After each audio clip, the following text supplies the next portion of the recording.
What is up, my guys? Welcome back to the channel known as Azure. As always, I'm your most endearing of hosts, Daniel, coming back at you with another solo vid because, well, at this point, no one wants to talk to me anymore. I don't know why. Little sad boy moment. Well, back to the video. Anyways, today I'm coming at you with Scooby-Doo Zombie Island, movie that came out 20 plus years ago. God damn, this movie came out in 1998. That was before even I was born, and I feel old just saying that. Oh my god, 20 plus years of Scooby-Doo. Scooby-Doo's old as fuck. I want to tell you that. That show started in the 1960s to the 1970s. I have no idea on the exact date because that's how old it is. It is old as fuck. And it's gone through many iterations. We've had the highs, we've had the lows, we've had the perfect balance of nostalgia, mystery, and character development, and we've had some, well, shit. Either way, this movie right here, not shit. This movie is amazing. Like, a little bit about this movie. I have not seen this movie in years, and I'm talking years, like a decade plus at the time of this recording. I have not seen this movie, and I literally thought that I would not see this any more than I usually would. If you guys want to see it, it's actually on Netflix right now at the time of this recording. Say November 2020. As of November 2020, this thing is on Netflix right now. I don't know if it's going to be taken down anytime soon. I hope not, because you guys really need to see this movie. And, well, as I'm talking about this movie, why don't we get into the story? Yeah, Scooby-Doo Zombie Island is a good Scooby-Doo movie, and here's why. The story itself is actually pretty good. It centers around the gang coming back together after time apart because they got bored of solving fake mysteries, in a sense. Like, Daphne and Fred have their own talk show.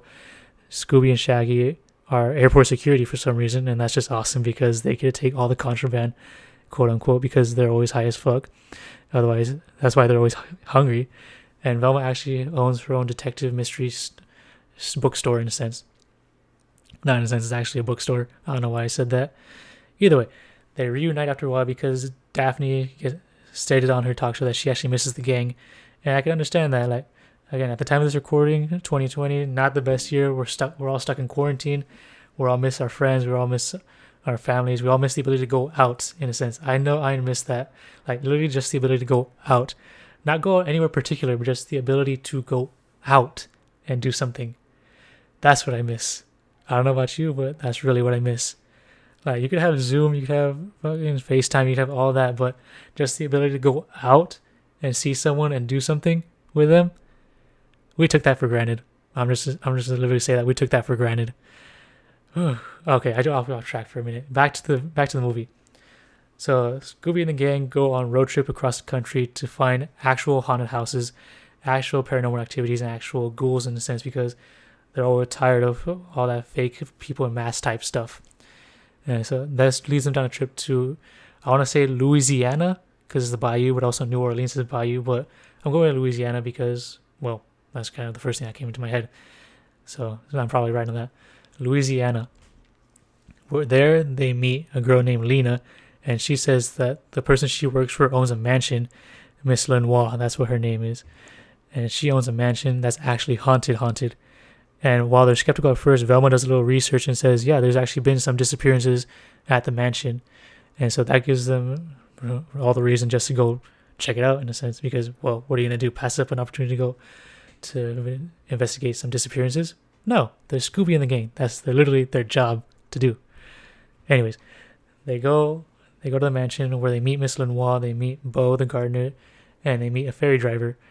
And the Miss Lenoir tells them a story about how this mansion came to be, where Morgan Moonscar was a pirate and he hid treasure here, and this mansion is actually built by using parts of his ship. And so yeah, then while she's telling the story too, like, we get our first hint of paranormal activity where there's a gust of wind and Daphne thinks someone opened a window, but no, after the gust of wind passes, you hear there's like scratching on the wall that says "get out" or something like that. And so, like, they think like, what could have caused this? And they look back at the footage because they're recording at the time, and they actually enhanced the video. I don't know how they did, because it's on a freaking tape. It's on a freaking camcorder that uses tape, and they see a ghost. They think it's the trick of light. They think it's something else, but no, it's an actual ghost of a pirate of Morgan Moonscar. Now that in itself is scary, but something else happens later that night while everyone's getting ready for dinner, Shaggy and Scooby get another paranormal activity where they look in the mirror and they see a ghost of a Civil War veteran, and even he's saying to get the fuck out of there for some reason. Like, I don't know what the reason is with ghosts being all vague and shit. Like, if you want to say get the fuck out, tell them get the fuck out, but for a reason. That always bothered me with movies like this. Like, not this movie in particular, but just movies like with ghosts in general. Like, they always do some vague random bullshit to try to scare the person out, but no, literally you could just say get the fuck out, and or I'll kill you. That's literally just it. Or like, have them stay. Like, you let them be in the house. If you really didn't want them to be in the house, you would have literally haunted their asses the first minute they walked in. Again, off track.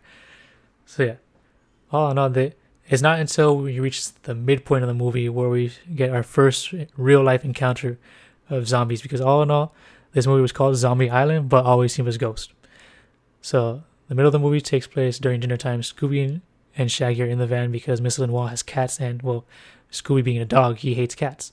So yeah, they're in the mystery machine eating their dinner. Crawdaddies, I think. I really want to try crawdaddies. Actually, I never actually had crawdaddies. I've had shrimp a lot of times, and I know Louisiana is famous for crawdaddies and shrimp. Damn, now I want some crawdaddies. Well, either way. So yeah, they're eating crawdaddies, and then they eat a pepper, like Louisiana's hottest pepper they can, and that causes them they think they could handle it, but they can't, and that causes them to go to the lake or the bayou, where they stick their heads in the water. And as this happens, there's a storm brewing, and you see like this green ectoplasmic lightning bolt go into the water, and lo and behold, up rise the dead, and we see our first glimpses of actual zombies, like real life zombies. No guys in masks, no animatronics. We actually see zombies. And as a kid, when I watched this, I was scared as fuck.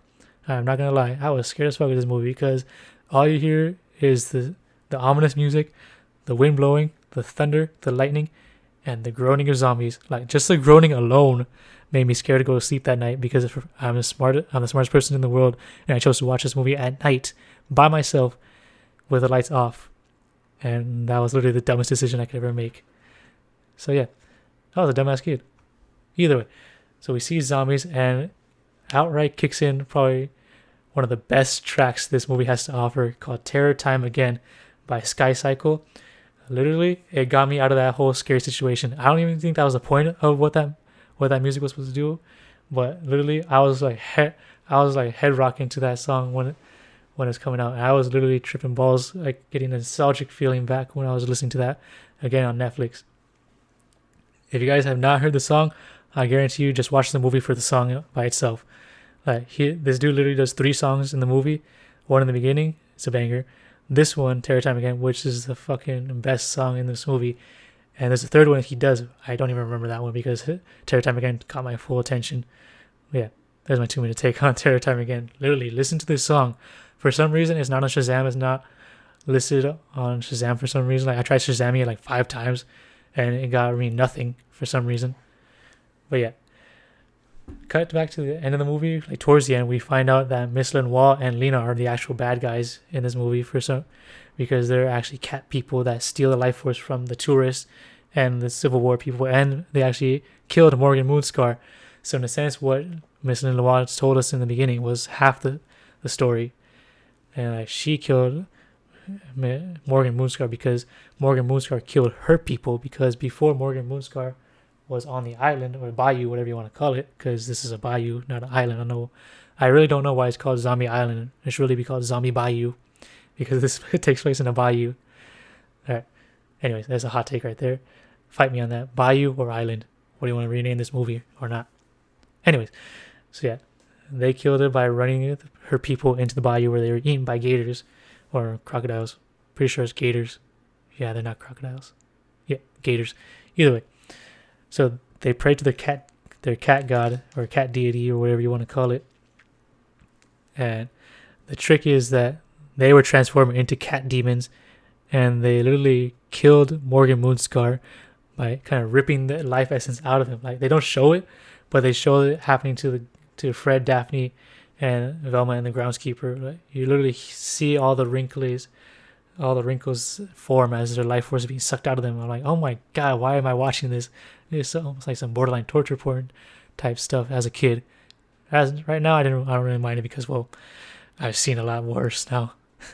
But yeah, but the real kicker is that the cat gods actually pulled a sneaky one on them by saying that now they have to live like that forever, by sucking the life force out of everyone. And they make it to the point where like they kind of regret asking the cat gods for this power, but after some time they're like, fuck it, we're like this right now, might as well stay immortal because, well, you can't really beat immortality now, can you?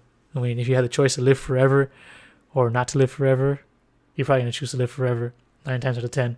I wouldn't personally want to choose to live forever, but I know a good chunk of you probably would.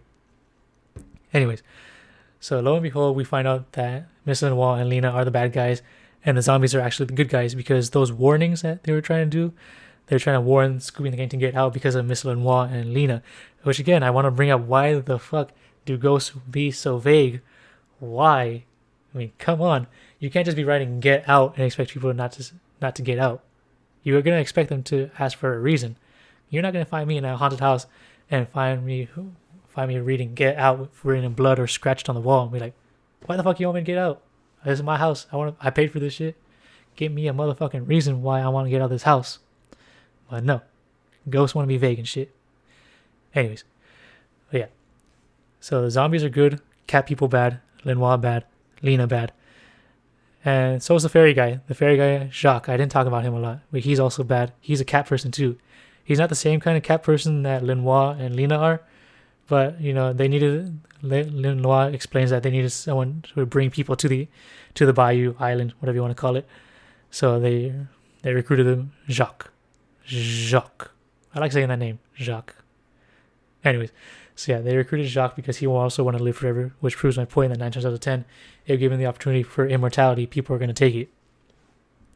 But yeah, lo and behold, but at the end of the day, Scooby and the gang win, like they always do, because, well, it wouldn't be a Scooby-Doo movie if Scooby-Doo didn't win. And so yeah, that's pretty much what happens in the movie. Now, going back on this, I literally thought this movie would not hold up. I saw it on Netflix. I was like, I have not seen this movie in a long time. Let's watch it. And as I'm watching the credits roll, I'm like, wait, is this gonna be as good as I remember, or am I just putting rose-colored glasses on? And to my surprise, this movie actually holds up. For being 20 plus years old, this movie holds up phenomenally. Like, all the jokes hit, all the music hits, like I went on before.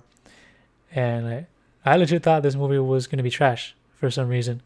Like, I remember watching this as a kid on VHS. Like, that's how old this movie is. It came out on VHS. I don't even know if you guys know what a VHS tape is. Anyways, I'm going to tell you what it is right now, either way. It's like this big old rectangle with like film inside that looks like black electrical tape.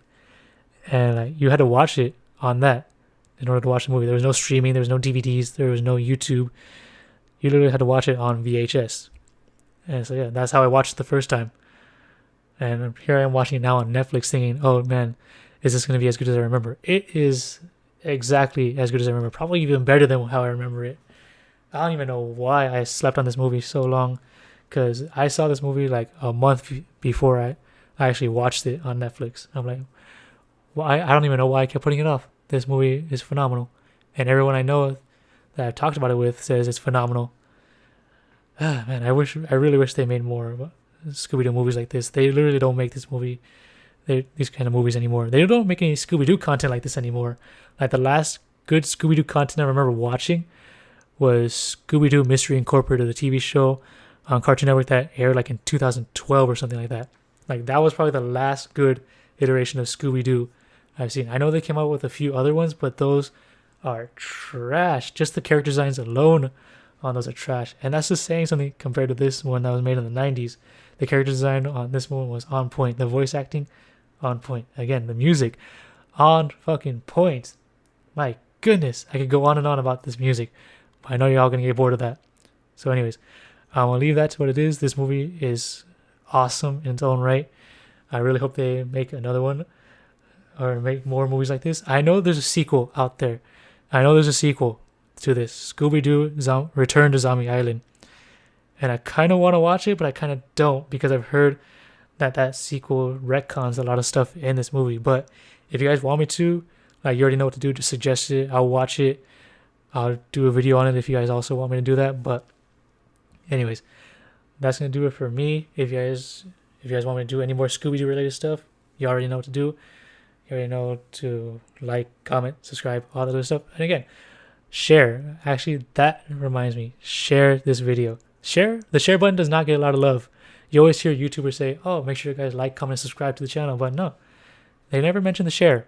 Like, go share a video. Like, if you guys don't like this content but you know someone who does, feel free to share the video. This content is made for everybody of all shapes and sizes, of all tastes, of anything.